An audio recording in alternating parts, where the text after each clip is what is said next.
Hello guys, good evening, good afternoon. Yan. Nainom ako ng hibiscus guys kasi lumabas kami kanina nag-day off. Hindi pala day off yun. Off time lang. Kasi 2 hours lang guys. Bali, namili lang kami ng kasama ko. Tapos, umuwi na din.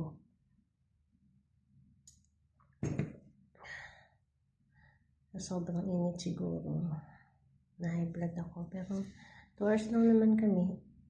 Bali, naramdaman ko yung pagsakit ng batok ko. Nagpahinga muna kami dito ng mga 2 hours. Tapos, nagmerienda kami. Tapos namin magmerienda, doon ko naramdaman na sumakit yung batok ko. Sama ng ulo ko.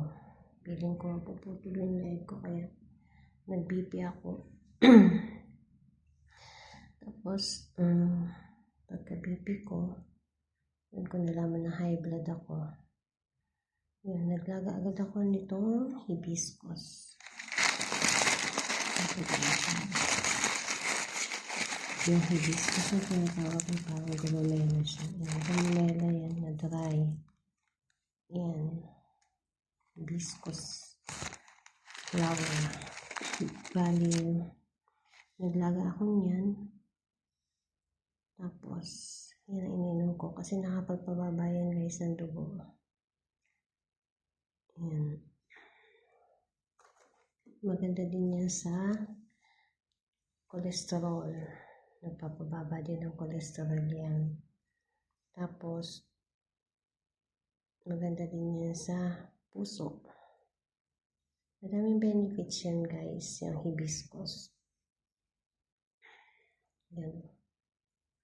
Isang puno yan iniinom ko. Kunti na lang.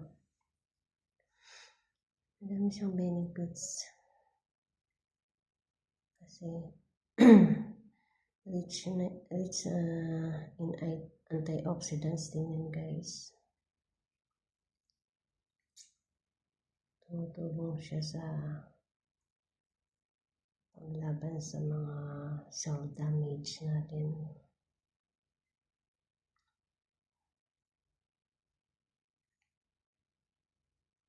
Pero siya talaga number 1 niya, magpababa ng dugo.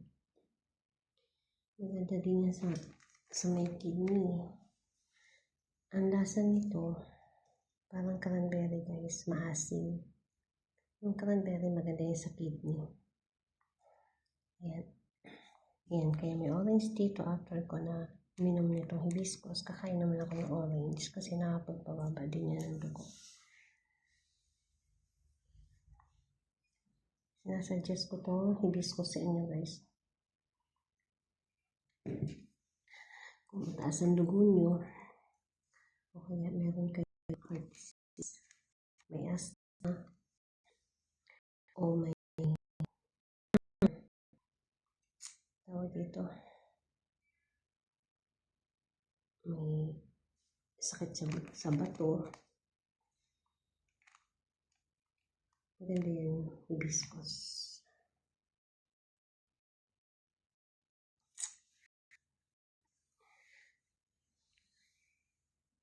Ayan. Bali, 2 ganun lang guys. Ang nilala ko. Isa't kalahating nito.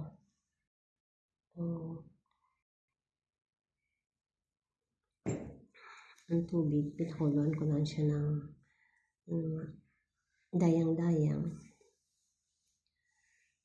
Tapos yun, mga 20 minutes, hinango ko na siya.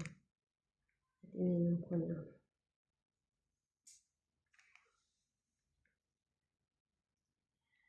Kung gusto niyo magpapayat pala, pwede yan. Kasi masim yan. Masaya kapag papayat.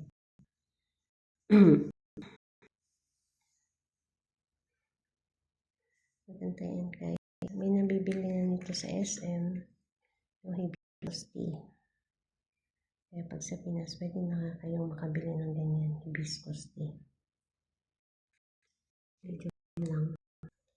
Pero madami naman siyang benefit. Diba? siya sa puso. Kaya nga yung nanay ko, binilan ko ng ganyan kasi papadala ko. Ayan, meron siya sa puso. High blood. Yun naman kasi magkasama naman yun. Ayan. Unti-unti ko na nauubos. Medyo okay na din yung pakiramdam ko. Wala pa naman kasing ang lola niyo, wala pang maintenance. Okay.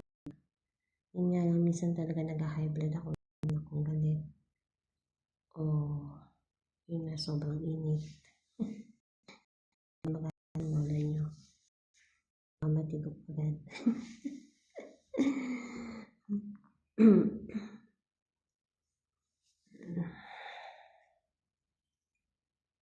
Pag naman wala kayong orange guys, ang isang makakapagpababa, ang ibang nakakapagpababa din sa dugo.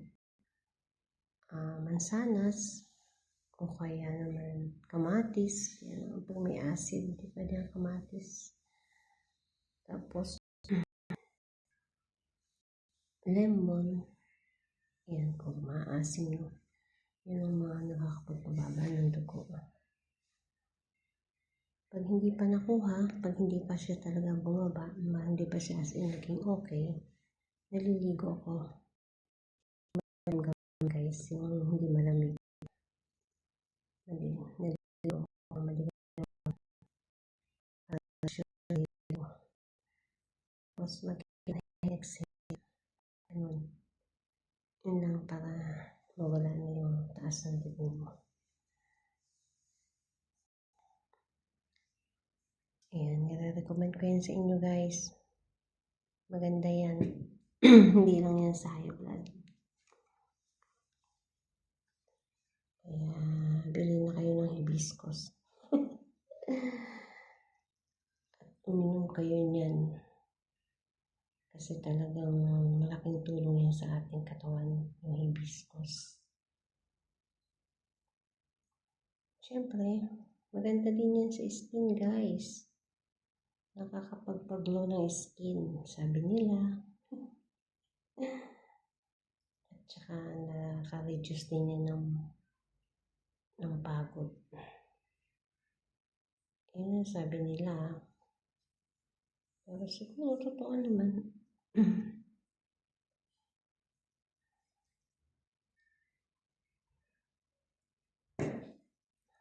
Kaya nire-recommend ko yan sa inyo. Uminom na kayo ng hibiscus. Pwede nyo pala inumin yan guys na malamig. Pwedeng malamig yan. Maglaga kayo. Ilagay nyo sa sa rep. Tapos, lagay nyo ng asukal o kaya ng honey. Sa akin may honey yan guys. May honey lang sa akin. Mas maganda sana kasi niya akong honey.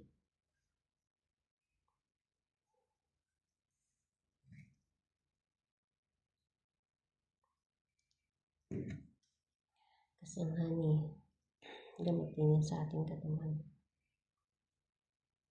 Kaya maganda.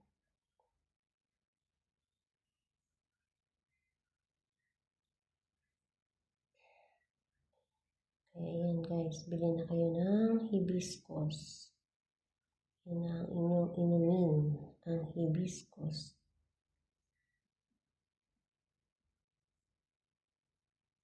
Pag sa atin daw gumamela daw yan eh. Pero siguro yung native yan, native na gumamela. Baga iba pa din yan. Pero ganun din yan kasi diba yung gumamela, pumupula yung pag inano sa tubig. Kaya, maganda talaga yan guys. Yan. Okay, yan lang guys. Thank you for watching. Salamat sa pakikinig guys ha. Medyo na-relax din yung sarili ko. Okay naman, ubus ko na yung hibiscus. Salamat guys. God bless everyone. Inom na tayo ng hibiscus. Ang hibiscus bowl. Thank you for watching guys. Bye-bye.